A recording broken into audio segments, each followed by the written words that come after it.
Ladies and gentlemen, the captain has turned on the fasten seatbelt sign. If you haven't already done so, please make sure the volume of this podcast is set perfectly to your listening enjoyment. Please take your seat, whether that's on the treadmill, car, sofa, or bed, and buckle in for the last trip. My name is Jamie Beebe, and I'll be your tour guide, recreating someone's last days in paradise. On behalf of myself and everyone behind the scenes, please enjoy the Last Trip podcast. And because nobody likes a long flight to get to where they want to be, let's prepare for takeoff.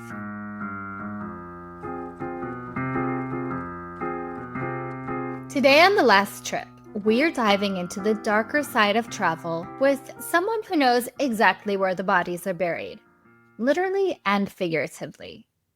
DM Barclay is an award-winning travel journalist with a knack for uncovering the truth behind paradise. You might know her from her groundbreaking guide, Traveling Different, which helps neurodiverse families navigate the chaos of vacationing with grace and strategy. But under the name DM Barr, she's also a thriller writer who crafts suspense like a seasoned detective. And now, she is fusing those worlds together in her series, Vacations Can Be Murder, a true crime lover's travel guide, a multi-volume passport to the most chilling destinations across the globe. She's part Nancy Drew, part Rick Steves, and she's here with us to share the stories, the secrets, and maybe even a few travel warnings you won't find in the brochures. So buckle up. We're going on a trip where the souvenirs come with stories you'll never forget.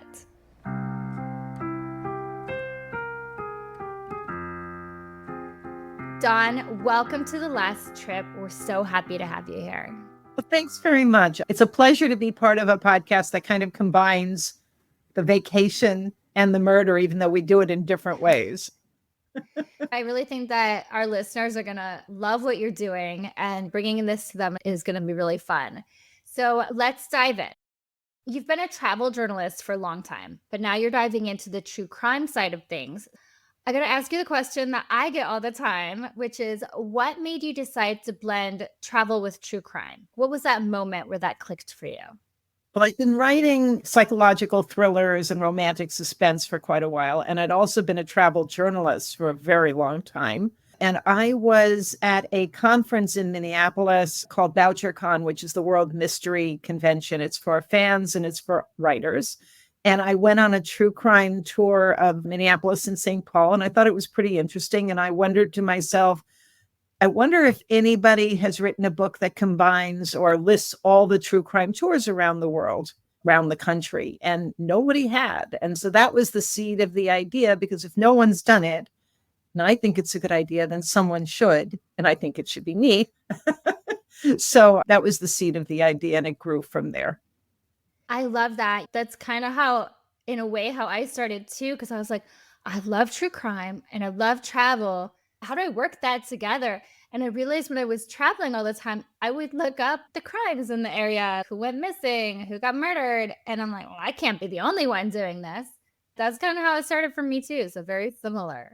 I think there are probably a lot of people who, when they travel, they might actually travel because of the crimes and they want to be a part of it.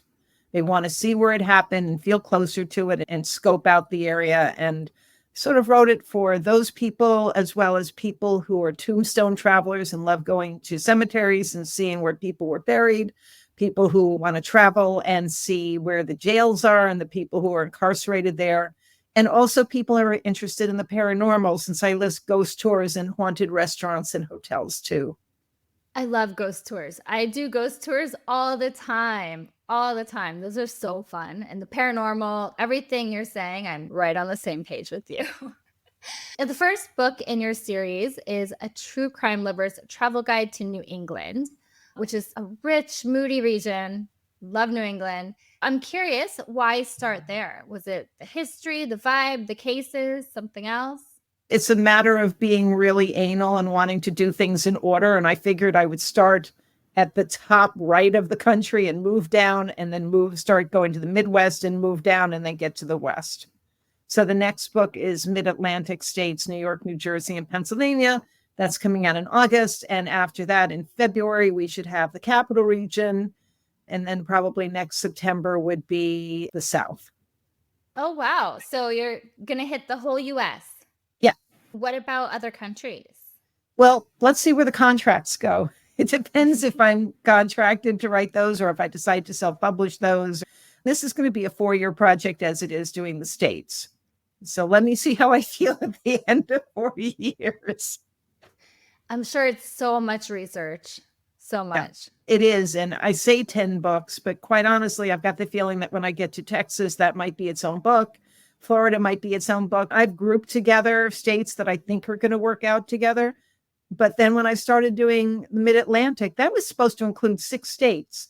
And New York, New Jersey, and Pennsylvania had so much crime, I had to throw those states to the capital region. So you never know until you start writing it.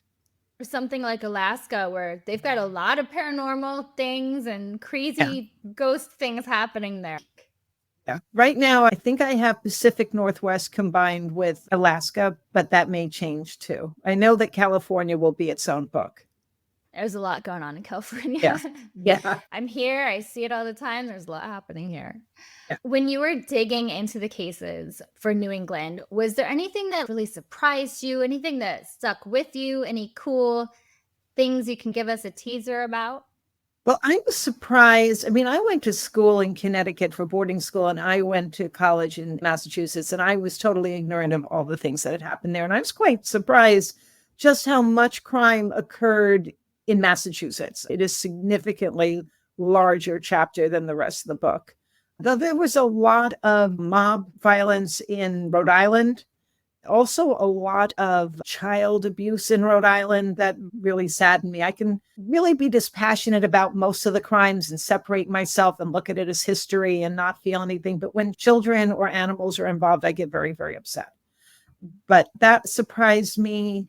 There's a lot more in New Hampshire than I thought there would be, because New Hampshire's always struck me as a very quiet little state. Vermont didn't surprise me because Vermont was quiet, and a lot of cold cases in Vermont.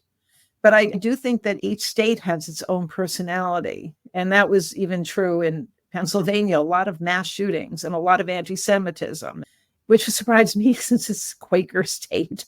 So yeah, I do find that they do have different personalities. That's interesting. Is there any state where you're like, oh, I learned too much, I'm not going there? Well, I live in New York, and that's where I really encountered the grittiest parts. I mean, there was cannibalism. 2 different people were cannibals, and there was a woman who ran an infantorium where people would come to bring their children for short periods to longer periods of time. And 53 of those children ended up being killed. Neglect and sadism. And there was just some horrible stories in New York. So that was upsetting since I live here. And I found that really close to where my husband grew up, there was a place where the mob used to, chop up bodies and package them and send them away. I said, did you know that this happened like a few blocks from your house? It's a nice, quiet little area. And now it's a church. Now that particular place has been taken over. It's a church. I wonder if there's ghost stories in that church now. I guess so. Yeah, I found out also that, I grew up on Long Island, and I grew up pretty close to Oyster Bay. And I was surprised that there had been a serial killer tending to the arboretum there. It's like, oh, that's nice. Wow. Were there any stories that you didn't include in the book because they just didn't sit right or felt too sensitive? I know some cases I've thought about covering, but I haven't yet because they're too fresh or too new. I decided from the beginning that I wasn't going to include specific house addresses. I include the block number of private houses. I do not include the exact address, so I imagine it's easy enough to find if people want to. I decided up front that I was not going to cover the church-related pedophilia cases in Boston, pretty much because I didn't want people going to churches for any reason except to either pray or worship or to admire the beauty of the church. I didn't want them going to say, oh, this is where this happened. So I decided up front not to include that. The whole point of the book is where the things happened. And I give you itineraries for everything down to the block number, as I said, for houses, or the exact address for businesses and apartment buildings where they happened. But if a crime didn't have a lot of places you could go, or really any place you could go, for example, the Preppy murders in New York City with Jennifer Levin, The big place was, yeah, she was killed in Central Park. I'm not going to put that in because, quite honestly, where in Central Park are you going to go? It's too vague. Whereas with the Boston Strangler, I had all the apartment building addresses. So, of course, that was going in. So, if you didn't have a place to go, or there was only one place and it was kind of not as exciting a story as something else, I left it out. Why do you think people are so drawn to places with dark history? Do you think it's just that proximity to danger, something deeper? And why would people want to go see this true crime place, possibly? I'm always interested in subcultures, and I definitely believe there's a subculture of people who want to feel like they're a part of things. Why they want to go, I suppose, is the same reason why people go to concerts instead of listening to a record or watching a video of a concert. They want to be part of it. And there's an excitement, just the way that authors will go and research. They'll go to a city just to feel what the city is like before they put the city in a book. And I think that's why. I think people are drawn to true crime overall. I think part of it is the catharsis of knowing that the person got caught, as opposed to cold cases, which I didn't include a lot of if I could avoid them. And I think women like to know what's going on so they can avoid being a part of it in the future. And I do include victim resources at the end of each chapter. So if God forbid anything horrible happens to you, the reader, you know where to go for help. And a lot of it, you can't really prevent. You're walking down the street and somebody grabs you. I mean, it's not like you're never going to walk down the street. But I think it never hurts to be aware of what's going on and what people went through. There were a lot of people who were involved in drugs and they ended up being killed, or prostitution, and they ended up getting picked up and killed. So I guess the lesson there is don't take drugs or sell your body. But plenty of other people who were not guilty of anything got killed too. I think that the awareness is key in that. A lot of times people do turn to true crime to get that awareness, like, oh, I need to be more aware when I'm walking down the street. Maybe I shouldn't be on my phone when I'm walking down the street. And a lot of times it's circumstance. There's no way to prevent a crime, but it's Right. just that awareness where it can get you thinking, be more aware. Yeah. I think people definitely put themselves in danger when they walk down the streets looking at their phone. For one thing, they can be run over or walk into somebody, but also New Yorkers have their hands on their purse at all times. I spent a lot of years living in the city. I'm aware when I walk down the street of who's behind me. If I'm walking down a dark alley, I'm making sure that I end up with people. I'll walk alongside somebody else if I find somebody else there. You just pick up those tips because you're living in New York City.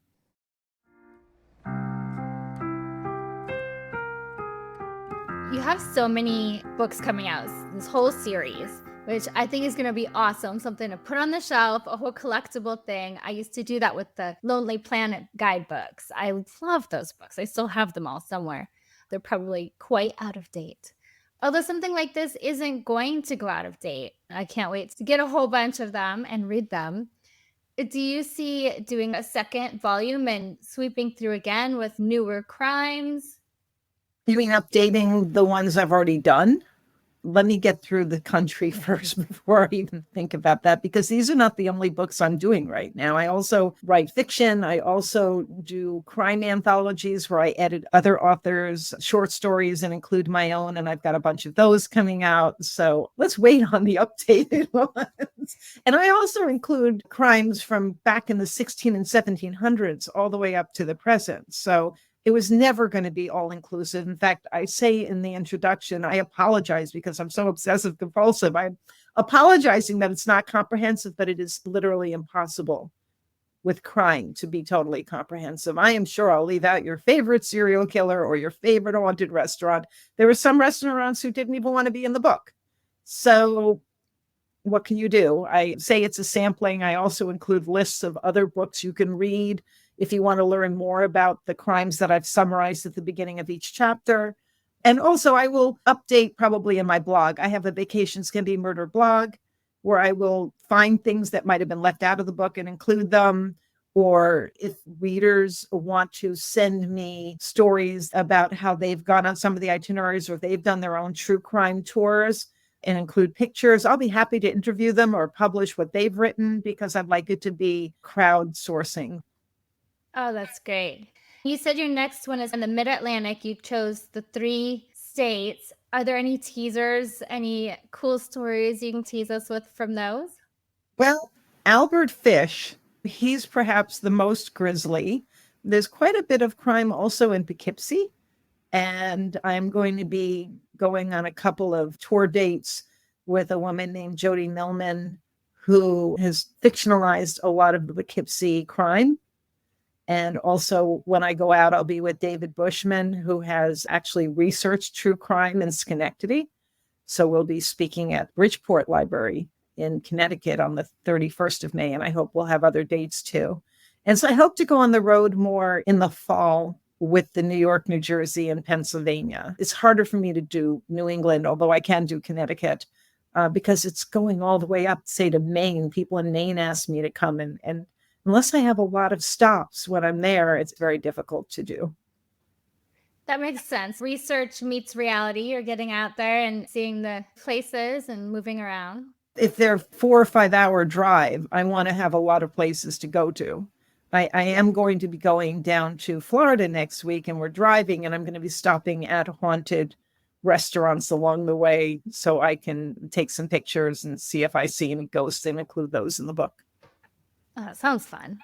And is there a case tied to a vacation destination that you think more people should know about that don't? Is there something on your plate that it's always your go-to to talk about at parties? Like, how does everyone not talk about this? That kind of story?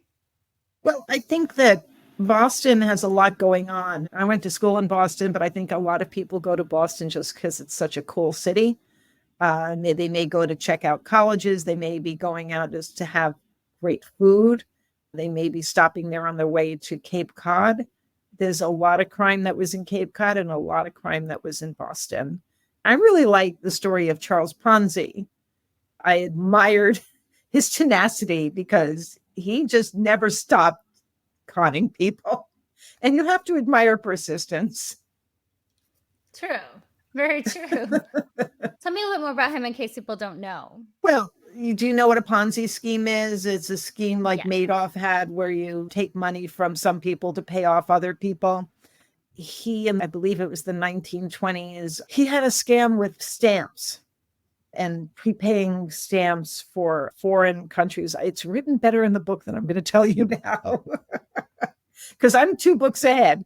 But in any case, he probably scammed about $20 million in today's money. You can go to Lexington, Massachusetts and see the house that he built. And I tell you where to go, where he opened his securities office. And I thought it was an interesting story and probably worth reading because he's an interesting character. I love that. Yeah, he is definitely an interesting character. And he's kind of created something that's, I guess, lasted the test of time. We still have Ponzi schemes, right? Yeah, he's got something named after him, that's for sure. But he went to jail. He was out on bail waiting another trial and another jail sentence. And during that time, he went down to Florida and started selling land that was underwater to people. So I say, when I say he was persistent and he just never stopped, it's true. It's a lot of tenacity for conning people. But also in Boston, you have the Brinks job, you have Sacco and Vanzetti, you have the marathon bombings, and a lot of smaller crimes as well, and a lot of grisly crimes too in these little suburbs outside of Boston, where there are a lot of wonderful colleges. There's a lot of crime that happened as well. Do you think the mob had a lot of the most grisly crimes? Not necessarily. They certainly had a lot, especially in Providence, Rhode Island. And in Boston, you had Whitey Bulger. But I covered more of it in Rhode Island because there was so much more going on. There's such a diversity of crime, say, in Boston and in Rhode Island.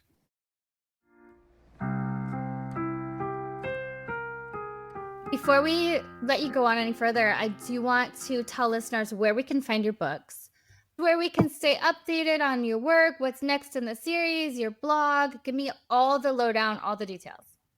Well, first of all, because the book's at Ingram, where libraries order from, if you go to your local library and ask them to stock it, they will most likely do it for free.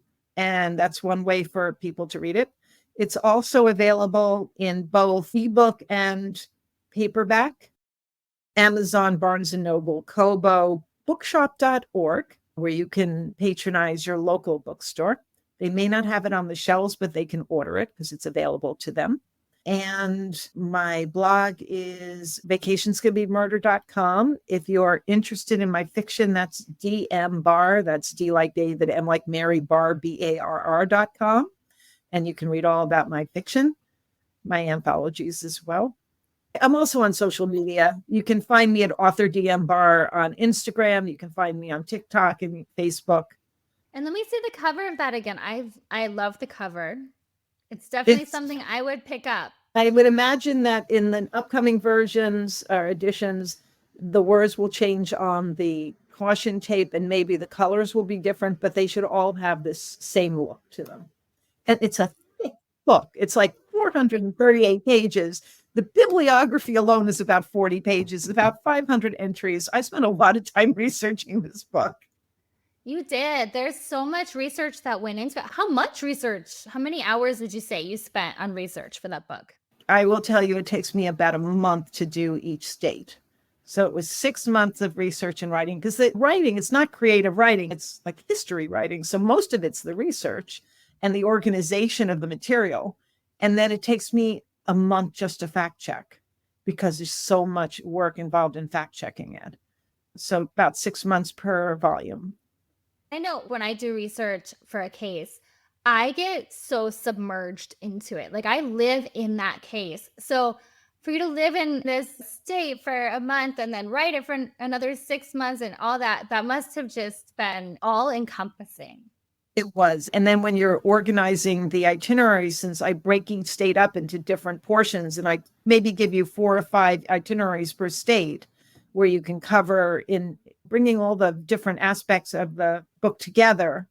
And so it'll tell you here, if you drive here and you go north to here, you can go to a crime museum or you can go to a haunted restaurant. And while you're in town, you might want to stay at this hotel. And here's where this crime happened. Just organizing those tours, which I think are the heart of the book, because that's where you'll get the exact addresses. That was a lot of work, but it's really fun to do it too, because I'm like the kind of crazy person who loves going to thrift stores and loves cold calling. And it's sort of like a treasure hunt. Well, this was just sort of really fun to figure it out, like a puzzle to figure out the best way to route people. I love that. It's kind of like organizing a whole vacation around it, but for other people. So you're like a travel agent. I was a travel agent for a long time, and then I was a travel writer. So it was sort of a natural progression for me to write these books. That does make a lot of sense.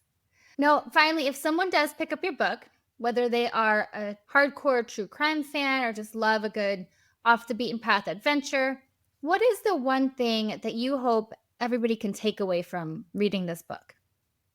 Well, I hope that if they're passionate about true crime, that they feel that they've been able to get one step closer to what they're interested in. I hope their one takeaway is, wow, I really have to go to Amazon and write a review of this book, because that's what helps authors. It's free for you to do, and it really helps our career. So that's the main takeaway. Please leave a review. I don't think people realize how important reviews are, especially the good ones. It's the most generous thing you can do to an author. It costs you nothing. And it helps Amazon. Well, it helps us through Amazon, because the more reviews you have, the more Amazon is promote that book to other people. And it costs you nothing. So if you like a book, not only mine, any author's book, please review it. Before I buy anything, I think it's my older age now, but before I buy anything, I read every review. I want to know exactly what everybody else out there bought and thought of it.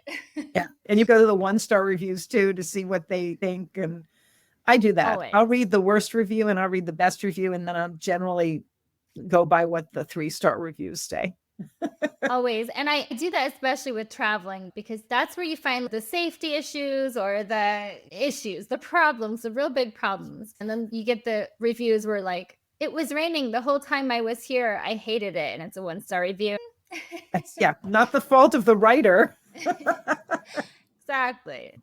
Dawn, thank you so much for joining us on the last trip and for sharing your stories and your spooky travel wisdom. This was really, really fun. And I think that our listeners are going to love it and go check out your book. Thank you very much for having me. And I hope everybody out there buys the book and enjoys it. Happy travels. And I'll put a link to the book and your websites and everything in the show notes as well. So people can do an easy click and get. Thank you very much.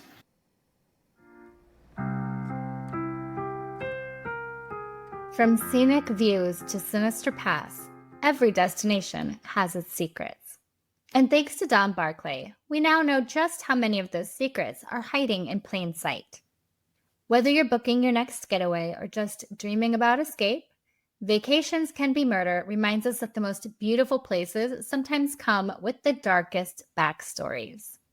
A huge thank you to Dawn for taking us behind the guidebook and into the shadows of travel, where true crime meets true wanderlust. You can follow her work and get updates on the Vacations Can Be Murder series at dawnbarclayinc.com or check the show notes for all the links. And hey, before you hit book now on your next trip, maybe ask yourself, was this someone else's last trip?